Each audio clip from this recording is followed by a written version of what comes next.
Hai bestinya kata Ani. Ketemu lagi sama kita. Tempatnya ngobrolin gosip yang lagi panas, tapi tetap pakai es teh, biar nggak kepancing emosi. Kali ini yang lagi bikin netizen pasang mode FBI bukan soal percintaan, tapi soal hubungan kakak adik yang katanya makin bikin dahi berkerut. Yap, hubungan Ruben Onsu dan Jordi Onsu kembali jadi sorotan publik. Belakangan ini banyak yang memperhatikan kalau hubungan keduanya terlihat sudah tidak sehangat dulu. Interaksi keduanya disebut terasa dingin. Netizen pun mulai bertanya-tanya, sebenarnya ada apa sih di balik hubungan kakak adik ini? Yang bikin suasana makin emosional adalah pernyataan Ruben yang sukses bikin banyak orang ikut tersentuh. Dengan nada penuh perasaan, Ruben mengatakan, "Keringatku pernah menutup kepalamu dari air hujan." Sekarang lu hebat, lu sukses, lu berhasil keren. Ya, alhamdulillah. Ya, cuman bilang sebelum air hujan itu kena ke kepala lo, keringat gue lah yang menutup supaya lu nggak kena. Gue membelikan lu sebuah kendaraan, ya itu padahal gue lagi nggak ada duit, tapi gue bangga adik gue punya kendaraan. Ya, jadi inget napak bumi kan kamu, tapi saya bertekad untuk mengangkat derajat. Karena ingat, kita bukan anak orang kaya, kita bukan orang yang berada, tapi kita orang yang serba cukup. Di darahmu pernah ada keringat saya, karena kamu adik. Kita sudah yatim piatu, tidak ada ayah dan ibu. Jadi kalau saya keras, karena kamu tidak ada lagi leadernya. Wajib diingatkan. Ya, jadi makanya mau apapun itu, mau bagaimanapun itu, kamu garisnya tetap darah dagingnya sama. Jadi rasa lukanya saya, ini demi Allah Mas Nanda, saya ngomong ini sakit sekali dada saya untuk membahas anak itu. Apa saya sakit? Mas Nanda, kami itu bukan hidup dari keluarga orang ada. Cukuplah, susah-susah banget juga enggak, alhamdulillah.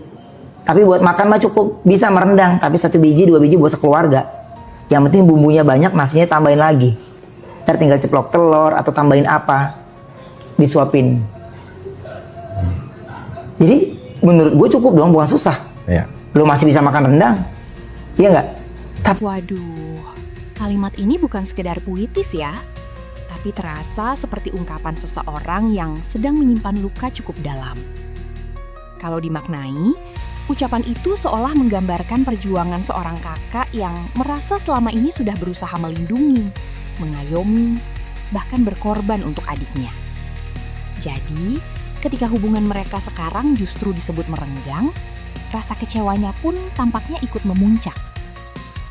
Ruben juga mengisyaratkan bahwa dirinya merasa sakit hati karena sikap Jordi dinilai kurang menghormati sosok kakak yang selama ini sudah banyak membantu perjalanan hidupnya. Nah, disinilah netizen langsung terbagi dua kubu. Ada yang membela Ruben. Menurut mereka, sebesar apapun masalah keluarga, rasa hormat kepada kakak tetap harus dijaga. Apalagi kalau memang selama ini sang kakak dianggap punya peran besar dalam kehidupan adiknya. Tapi di sisi lain, ada juga yang memilih untuk tidak buru-buru menyalahkan Jordi. Mereka beranggapan setiap konflik keluarga pasti punya dua sisi cerita.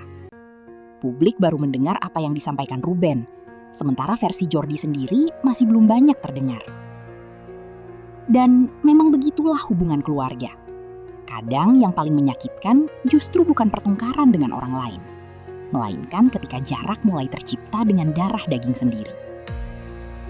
Yang paling disayangkan tentu saja kalau konflik ini terus berlarut. Sebab publik mengenal keluarga Onsu sebagai keluarga yang selama bertahun-tahun terlihat kompak menghadapi berbagai cobaan. Sekarang, satu kalimat Ruben tadi justru menjadi simbol rasa kecewa yang begitu dalam. Keringatku pernah menutup kepalamu dari air hujan. Kalimat yang sederhana, tetapi membuat banyak orang bertanya-tanya, sebesar apa sebenarnya luka yang sedang dirasakan Ruben? Semoga apapun persoalan yang sedang mereka hadapi bisa menemukan jalan terbaik. Karena pada akhirnya tidak ada hubungan yang lebih berharga daripada keluarga. Dan semoga jika memang masih ada ruang untuk saling mendengar, hubungan kakak dan adik ini bisa kembali hangat seperti dulu. Kalau menurut kalian gimana? Apakah Jordi memang sudah bersikap kurang menghormati kakaknya? Atau justru kita masih perlu mendengar cerita dari kedua belah pihak sebelum mengambil kesimpulan? Tulis pendapat kalian di kolom komentar ya.